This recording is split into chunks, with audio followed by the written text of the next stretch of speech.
So, hello mga Lodi Loves. Blessed Sunday po sa inyong lahat. Ngayon po ay magluluto po ako ng munggo.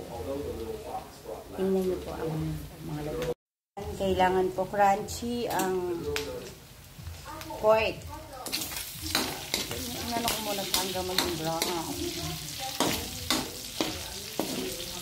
Ayan, pwede na po ito. Napalambot na po ito mga Lodi Loves. So, dahil marami po yung oil niya, bawasan po natin yung oil.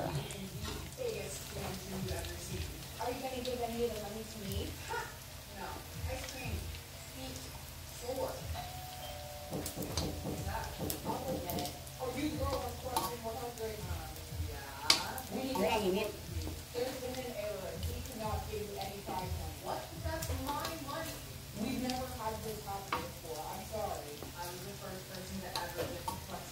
Yes, so pwede na po yan.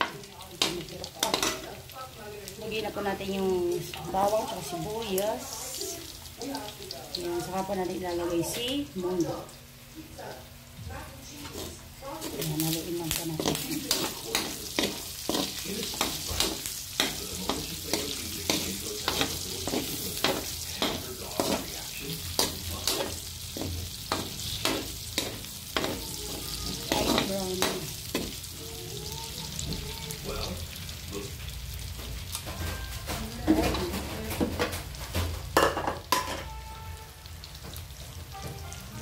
So, bala ilalagay ko po dyan mga Lodi Loves is the malunggay. Ayan, may bulaklak pa po yung malunggay. Alam mo po ba mga Lodi Loves na nakakain po ang bulaklak?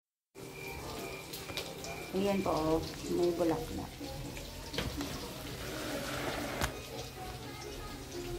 Lagay na po natin ang munggo.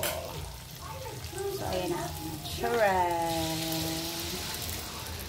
Ayan. Then, antayin na lamang po natin ito kumulo. Saka na natin ilagay yung malunggay. Ayan. Yun, mga loves.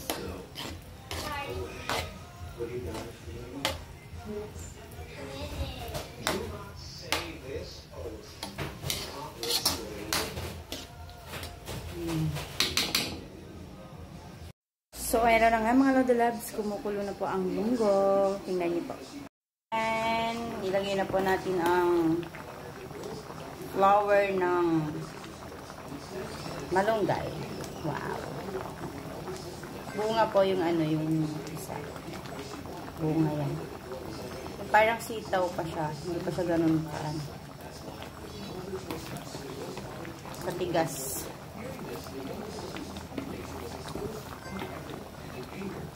And next is yung dahon. Dami. I really love malunggay, mga Lodi Loves. Naalala ko nung college po ako, yung malunggay talaga. Nilalagay ko po sa noodles. Yes. Dapat po marunong tayong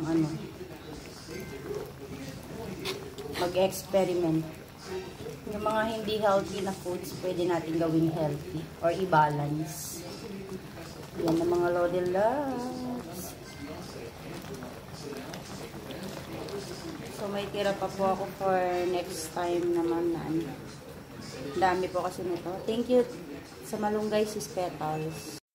Sobrang yummy po ng munggo po with malunggay flour, malunggay leaves, and malunggay fruit. Ayan siya.